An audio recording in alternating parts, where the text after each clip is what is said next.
Assalamualaikum warahmatullahi wabarakatuh. Perkenalkan, nama saya Akila Mardia dengan NIM 240203005 dari Prodi Akuntansi Fakultas Ekonomi dan Bisnis di Universitas Nahdlatul Ulama. Saya akan mempresentasikan tugas sebagai nilai UTS pada mata kuliah pengantar ilmu ekonomi dan dosen pengampu mata kuliahnya yaitu Bapak Haji Sunarto, SE MSI. Saksikan video presentasi saya. Pengantar ekonomi. Pada materi pengantar ekonomi ini akan membahas beberapa hal yang dapat dilihat pada daftar isi. Yang pertama ada ilmu ekonomi, yang kedua ada penawaran dan permintaan, yang ketiga ada pasar persaingan sempurna, yang keempat ada pasar monopoli, yang kelima ada pasar monopolistik, dan yang terakhir, yang keenam, ada pasar oligopoli. Pembahasan pertama mengenai ilmu ekonomi.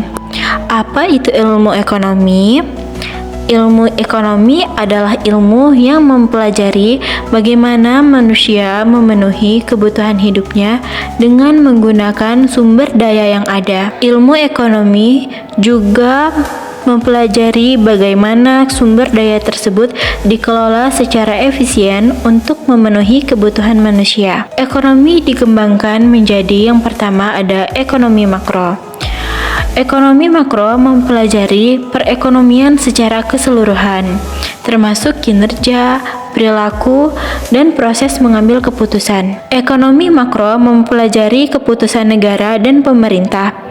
Ruang lingkup meliputi seluruh aspek perekonomian seperti inflasi, tingkat harga, pertumbuhan ekonomi, pendapatan nasional, produk domestik bruto atau PDB, dan pengangguran. Yang kedua itu ekonomi mikro.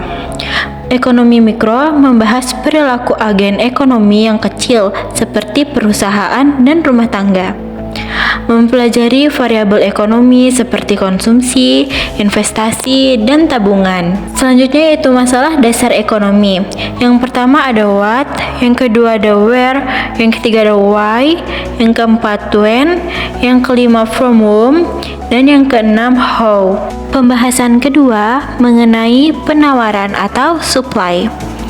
Penawaran adalah jumlah barang atau jasa yang ditawarkan oleh produsen kepada konsumen pada berbagai tingkat harga dalam periode waktu tertentu. Penentu dari penawaran ini sendiri, yang pertama ada harga barang, yang kedua biaya produksi, yang ketiga teknologi, yang keempat pesaing produsen, yang kelima selera masyarakat, dan yang terakhir ekspektasi masa depan. Kurva penawaran dapat dilihat pada gambar, dan hukum penawaran berbunyi semakin tinggi harga akan semakin tinggi pula jumlah yang ditawarkan. Selanjutnya yaitu permintaan atau demand.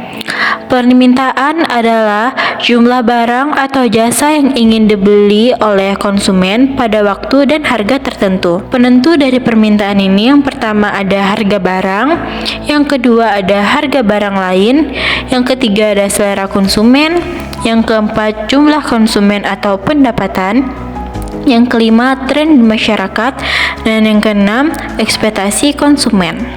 Untuk kurva permintaan dapat dilihat pada gambar, dan hukum permintaannya berbunyi semakin tinggi harga suatu barang maka jumlah barang yang diminta akan turun. Semakin rendah harga suatu barang maka jumlah barang yang diminta akan meningkat. Pembahasan yang ketiga yaitu pasar persaingan sempurna. Yang pertama pengertian. Pasar persaingan sempurna adalah suatu pasar di mana terdapat banyak penjual dan pembeli yang mana penjualnya menjual barang yang serupa atau identik. Dengan catatan, kedua pihak tersebut tak dapat mempengaruhi harga, sebab harga sudah ditentukan oleh pasar itu sendiri. Yang kedua ada ciri-ciri. Ciri-ciri pertama yaitu banyak penjual dan pembeli. Yang kedua, barang atau jasa yang dijual sejenis atau seragam. Yang ketiga, harga ditentukan oleh penawaran dan permintaan, bukan oleh penjual. Yang keempat, penjual tidak dapat mempengaruhi harga. Yang kelima, penjual besar tidak memiliki keunggulan dibandingkan dengan penjual kecil. Dan terakhir, perusahaan hanya mendapatkan laba yang cukup untuk bertahan. Yang ketiga ada kelemahan. Kelemahan dari pasar persaingan sempurna ini yang pertama yaitu tidak mendorong inovasi, yang kedua membatasi pilihan konsumen, dan yang terakhir biaya produksi mungkin lebih tinggi.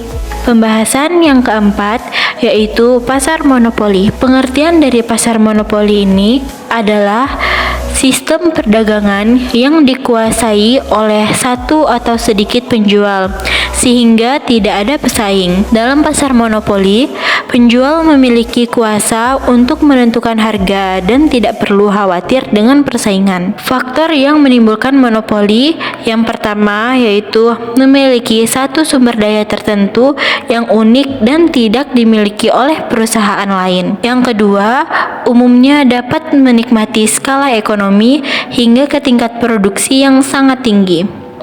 Yang ketiga yaitu terwujud melalui undang-undang. Pembahasan yang kelima yaitu pasar persaingan monopolistik. Pengertian dari pasar persaingan monopolistik adalah pasar di mana banyak perusahaan yang memproduksi produk yang serupa, tetapi dengan perbedaan tertentu. Pasar ini merupakan pasar yang berada di antara dua jenis pasar ekstrim, yaitu pasar persaingan sempurna dan pasar monopoli. Ciri-ciri dari pasar persaingan monopolistik, yang pertama terdapat penjual, yang kedua barangnya bersifat berbeda corak, yang ketiga perusahaan memiliki sedikit kekuasaan mempengaruhi harga, yang keempat masuknya penjual ke industrian relatif murah, dan yang kelima, persaingan iklan sangat aktif. Pembahasan yang keenam yaitu pasar oligopoli.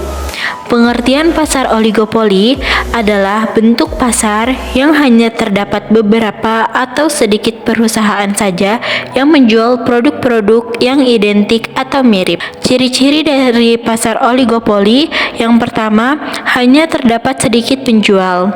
Yang kedua, produk bersifat homogen dan terdiferensiasikan. Yang ketiga, ada beberapa hambatan untuk memasuki pasar. Yang keempat, perlu adanya inovasi. Dan yang terakhir, dibutuhkan iklan. Pembeda dalam keempat pasar. Yang menjadi pembeda dari keempat pasar tersebut mulai dari pasar persaingan, pasar monopoli, pasar persaingan monopolistik, hingga pasar oligopoli dapat terlihat pada ciri-cirinya, yaitu yang pertama, pada jumlah penjual. Yang kedua, hambatan masuk ke dalam pasar. Yang ketiga, barang substitusi. Yang keempat, iklan. Yang kelima, penentu harga. Yang keenam, sifat penjual. Yang ketujuh, barang yang dijual. Dan yang terakhir, yang kedelapan, inovasi. Terima kasih. Sekian video presentasi